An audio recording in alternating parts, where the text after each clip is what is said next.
Hello students, class 10 general maths exercise 3.1 এই ভিডিওটোত মই question 1 solve কৰি দেখুৱাম সোৱা questionটো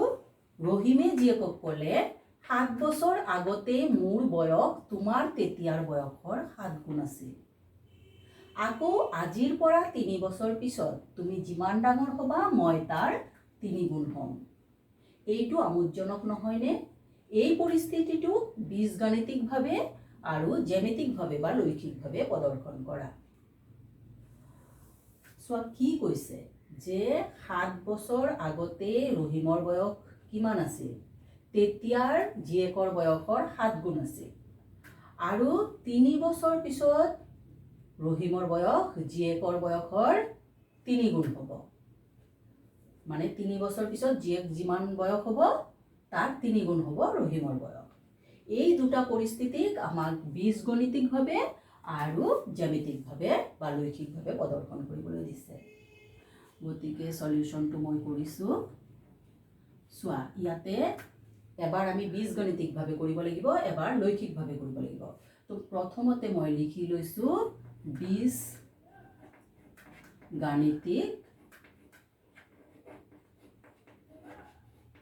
প্ৰদৰ্শন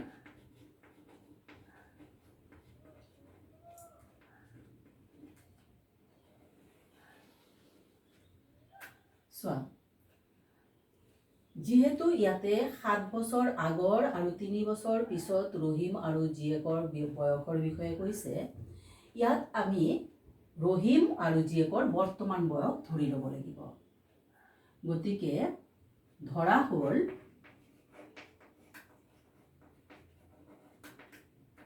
ৰহিমৰ বৰ্তমান বয়স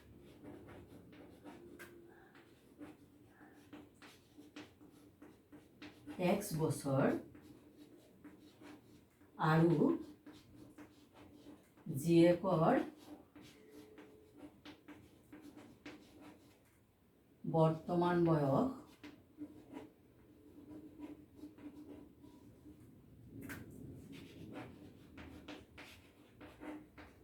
y বছৰ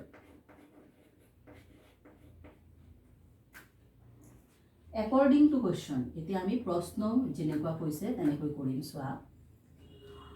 7 বছৰ আগতে মোৰ বয়স তোমাৰ তেতিয়া বয়সৰ 7 গুণ আছিল 7 বছৰ আগতে জীয়েকৰ বয়স কিমান হ'ব এতিয়াৰ যদি y হয় তেতিয়া 7 বছৰ আগতে y - 7 আৰু এতিয়া ৰহিমৰ বয়স x বছৰ 7 বছৰ আগতে ৰহিমৰ বয়স x - 7 বছৰ 7 বছৰ আগতে ৰহিমৰ বয়স জীয়েকৰ বয়সৰ 7 গুণ আছিল গতিকে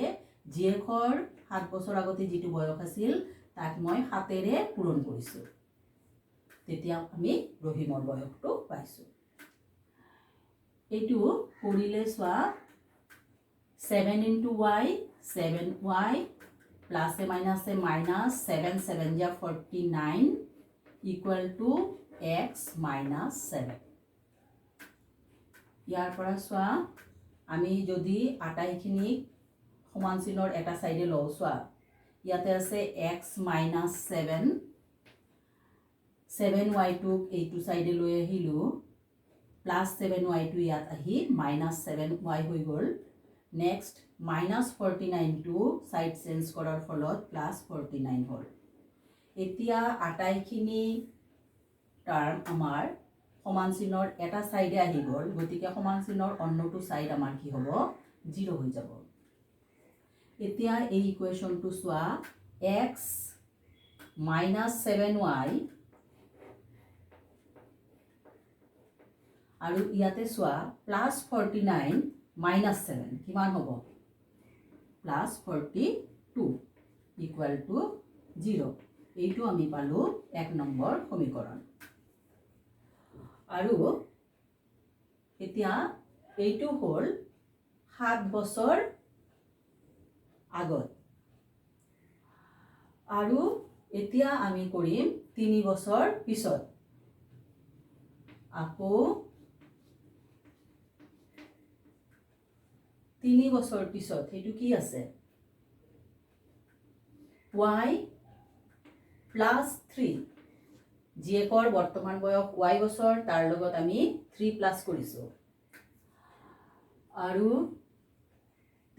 এতিয়া ৰহিমৰ বয়স x বছৰ 3 বছৰ পিছত হ'ব x প্লাছ 3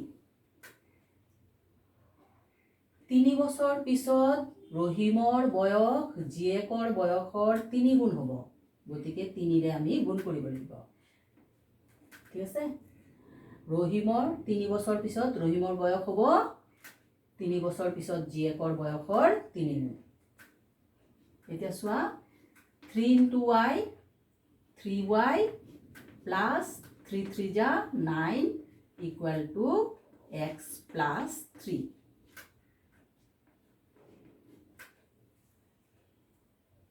3y এইটো x plus 3 আমি আগতে লিখিম 3y টো সাইড চেঞ্জ কৰি আহিলে এইটো -3y হ'ব আৰু +9 টো সাইড চেঞ্জ কৰিলে -9 হ'ব গতিকে আটাইখিনি সমান চিহ্নৰ এটা সাইডত আহি গ'ল সমান চিহ্নৰ অন্য সাইডটো হৈ যাব 0 এতিয়া এইটো x -3y আৰু ইয়াতে চোৱা -9 আছে আৰু +3 আছে তেতিয়া আমি কিমান পাম -6 -9 +3 এই দুটাৰ ডিফাৰেন্স আহিল 6 আৰু যেহেতু ডাঙৰ সংখ্যাটোৰ আগত মাইনাস আছে গতিকে এইটো আমাৰ মাইনাস হ'ব ইকুয়াল টু 0 এইটো আমি পালো 2 নম্বৰ সমীকৰণ তোমালোকে এইটো লিখাৰ আগতে ইয়াতে তোমালোকে ওপৰত 7 বছৰ আগত আৰু এইটো 3 বছৰ পিছত বুলি লিখি ল'ব পাৰা ঠিক আছে এতিয়া চোৱা আমি দুটা সমীকৰণ পালো আমাক যেটো কৈছিলে পৰিস্থিতিটো বীজগণিতিকভাৱে প্ৰকাশ কৰা এইটো আমাৰ বীজগণিতিক প্ৰকাশ হৈ গ'ল এতিয়া আমি কৰিম জ্যামিতিকভাৱে প্ৰদৰ্শন তো এতিয়া জ্যামিতিক প্ৰদৰ্শন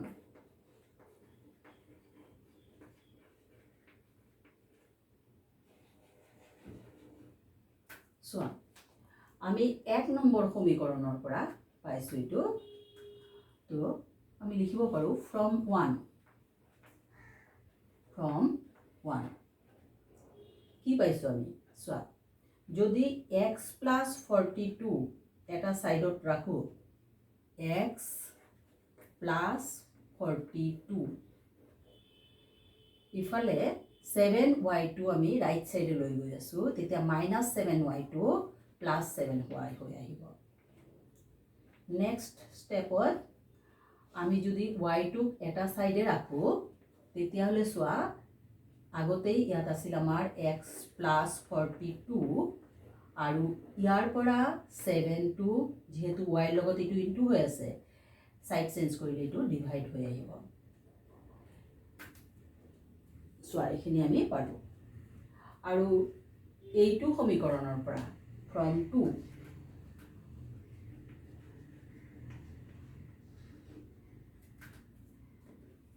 ইয়াত কি আছে সোয়া x -6y আমি এটা সাইডে ৰাখিছো x -6y equal to a 3y -3y to right side লৈ আছো গতিকে +3y হ'ব next step x -6y equal to এইটো y ৰাখিলো আৰু এই 3 টো লেফট সাইডত লৈ আহিলো ইয়াত y লগত ইনটু হৈ আছে 3 ইফালে আহিলে ডিভাইড হৈ আহিব এতিয়া এই সমীকৰণ দুটা সিদ্ধ কৰা কৈ আমি x আৰু y ৰ ভ্যালু উলিয়াই লম আমি দুটা টেবিল বনাই লৈছো x y ৰ ভ্যালু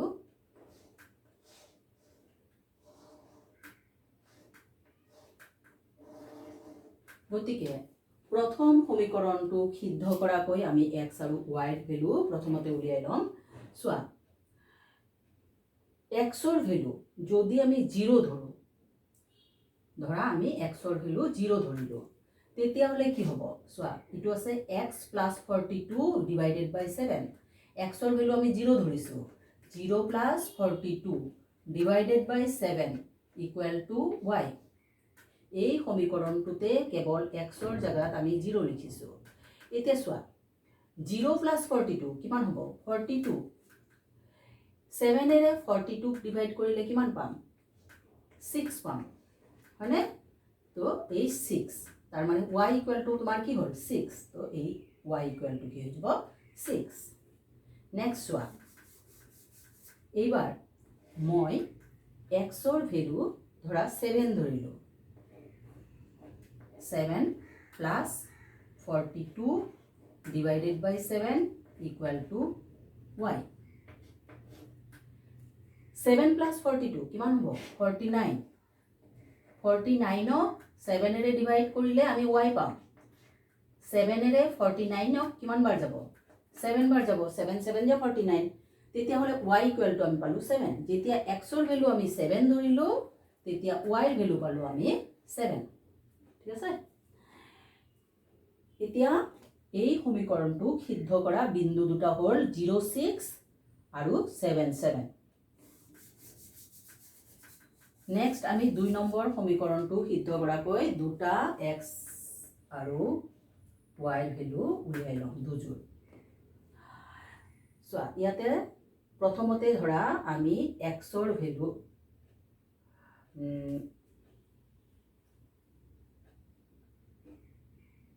এটো 6y লিখিছো ফুল লিখিছো ইয়াতে কি লিখি x - 6 equal to 3y x minus 6 equal to 3y तो next কি হ'ব x minus 6 ইয়াতে y টো ভুলকে লিখা গৈছে x minus 6 আৰু এই 3 টো ইয়াতে ইনটু হৈ আছিল ইয়াত ডিভাইড হৈ আহিলে এতিয়া চোৱা x ৰ ভ্যালু আমি ধৰা ইয়াতে 6 ধৰিলো x ৰ ঠাইত আমি 6 লিখিলো তাৰ পিছত মাইনাস আছে 6 divided by 3 equal to y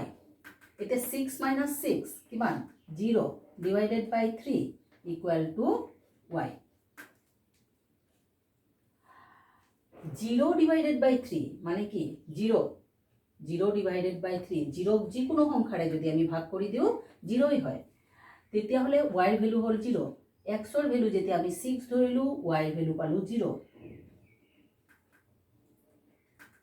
আকো এবার যদি আমি x এর ভ্যালু x এর ঠাইত আমি 0 ধৰো তেতিয়া হলে কি হ'ব সোয়া x এর ঠাইত 0 লিখিছো -6 divided by 3 equal to y তো 0 - 6 আমি পাম -6 divided by 3 equal to y 3 রে 6 অফ 3 টু যা 6 আৰু এই -2 তেনে হলে আমি পাম y equal to -2 যেতিয়া x এর ভ্যালু 0 ধরিলো y এর ভ্যালু পালো আমি -2 তো x 0 হলে y হল -2 এতিয়া আমি দুটা সমীকৰণৰ কাৰণে দুজোৰ বিন্দু আমি পালো এই বিন্দু দুজোৰ সোয়া মই ইয়াতে x ও x ড্যাশ আৰু y ও y ড্যাশ অক্ষৰেখা দুডাল আঁকি লৈছো যি দুডালে ও বিন্দুত ছেদ কৰিছে তোমালোকে এইটো গ্ৰাফ পেপাৰত কৰিব পাৰা মোৰ ইয়াতে বোৰ্ডত গ্ৰাফৰ ফেসিলিটি নাই কাৰণে মই বোৰ্ডত স্কেলেৰে সমান সমান দূৰত দাগ কাটি লৈছো ঠিক আছে তো সোয়া প্ৰথম বিন্দুটো কি আছে 06 মানে x অক্ষৰেখাত 0 y অক্ষৰেখাত 6 আমি চাই ল'ব লাগিব তো x 0 মানে ইয়াতে বিন্দুটো আৰু y 6 মানে 1 2 3 4 5 6 তেতিয়া হলে এই বিন্দুটো হল তোমাৰ x0 y6 এই বিন্দুটো আমি a নামকৰণ কৰিব পাৰো a x0 y6 next one x7 y7 x7 1 2 3 4 5 6 7 যেহেতু মোৰ এটো ব্ল্যাক কাগজ নহয় মই ইয়াতে পুনপুনি দুগুণকৈ ওপৰৰ ফালে উঠাই ল'ম আৰু তোমালোকে যদি বগা কাগজত কৰা স্কেলেৰে এনেকৈ কৰি ল'বা আৰু x7 y7 হলে 1 2 3 4 5 6 7 y7 হলে আকৌ ইয়াৰ পৰা আহিব এতিয়া চোৱা এই দুটা ৰেখাই য'ত ছেদ কৰিছে এই বিন্দুটো হ'ব বি বিন্দু আমি লিখিম আৰু ইয়াৰ স্থানাংক হ'ল 7 7 এতিয়া আমি এই বিন্দু দুটা সংযোগ কৰিম মই এই এৰ ভ্যালুটো মই ইফালে লিখিছো A06 এতিয়া আমি স্কেলেৰে এই বিন্দু দুটা সংযোগ কৰিম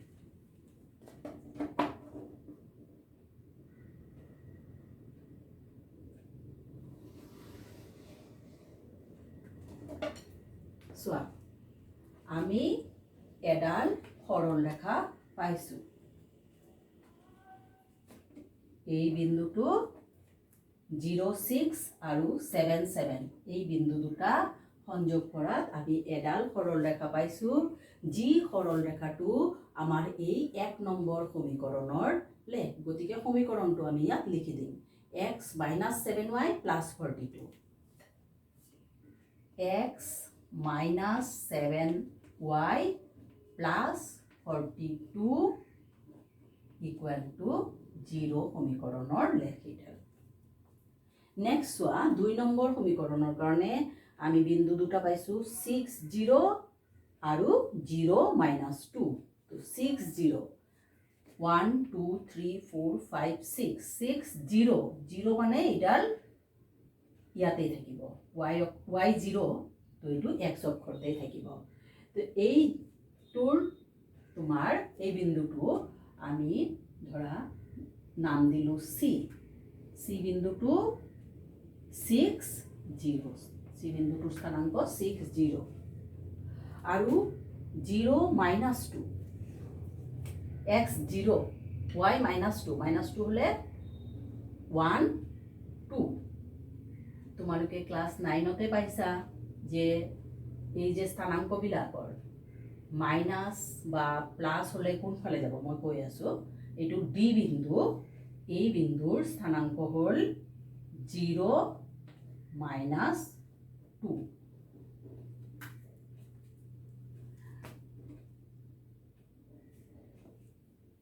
এই দুটা বিন্দুক আমি এতিয়া সংযোগ কৰিম তাৰ আগতে মই কৈ লৈছো চোৱা x স্থানাংক যেতিয়া ধনাত্মক হ'ব তেতিয়া ৰাইট সাইডে যাব আৰু x স্থানাংক যদি ঋণাত্মক হয় তেতিয়া লেফট সাইডে যাব আৰু y স্থানাংক ধনাত্মক হলে ওপৰৰ ফালে যাব আৰু y স্থানাংক ঋণাত্মক হলে তলৰ ফালে যাব সেই কাৰণে -2 এটো আমি y ইয়াতে 1 2 এই বিন্দুটো হৈছে ঠিক আছে এতিয়া আমি এই d আৰু c এই বিন্দু দুটা সংযোগ কৰিম স্কেলৰ সহায়ত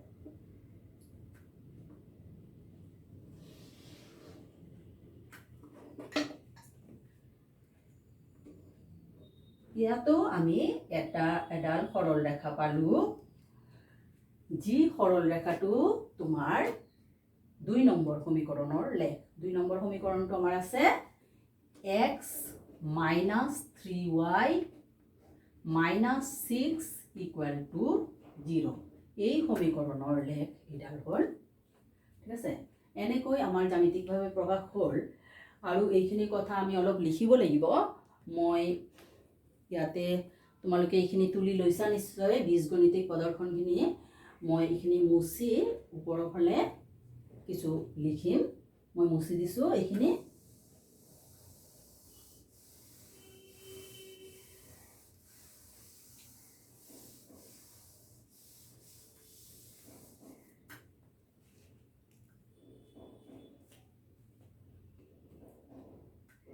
এতিয়া আমি ইয়াতে যেনেকৈ বিন্দুবিলাক বহালো সেই কথা ইয়াত লিখিম এতিয়া a 06 এই বিন্দুটো 06 আৰু b বিন্দুটো 77 বিন্দু দুটা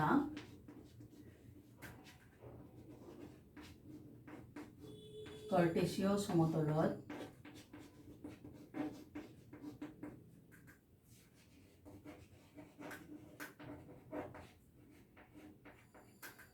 স্থাপন কৰা হ'ল। স্থাপন কৰি AB সংযোগ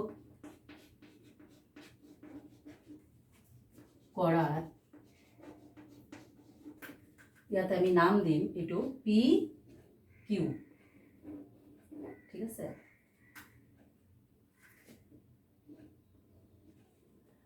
PQ এইটো ৰেখা পোৱা গ'ল বা পালো, যিটো সমীকৰণ 1ৰ লেখ। সমীকৰণ 1ৰ লেখ, ঠিক আছে। আকৌ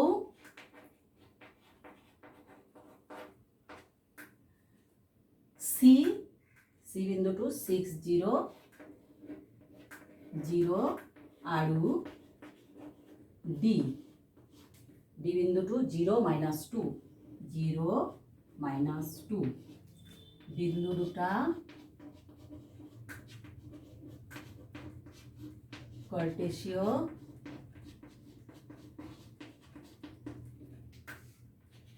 সমতলত স্থাপন কৰি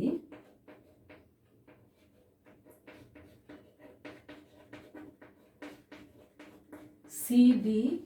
সংযোগ কৰাত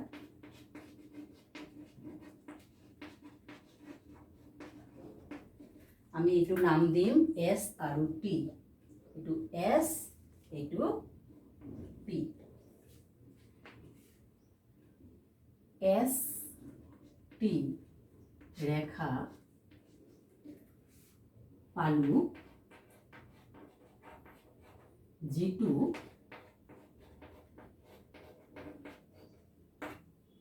সমীকৰণ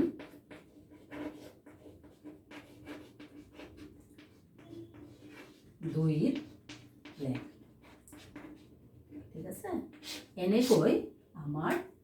জ্যামিতিক প্ৰদৰ্শনখিনি হৈ গ'ল, ঠিক আছে। তোমালোকে এইখিনি কৰাৰ পিছত এইখিনি কৰিবা। তো মই অংকটো বুজাই দিলোঁ, আশা কৰোঁ তোমালোকে বুজি পাইছা। Thank U.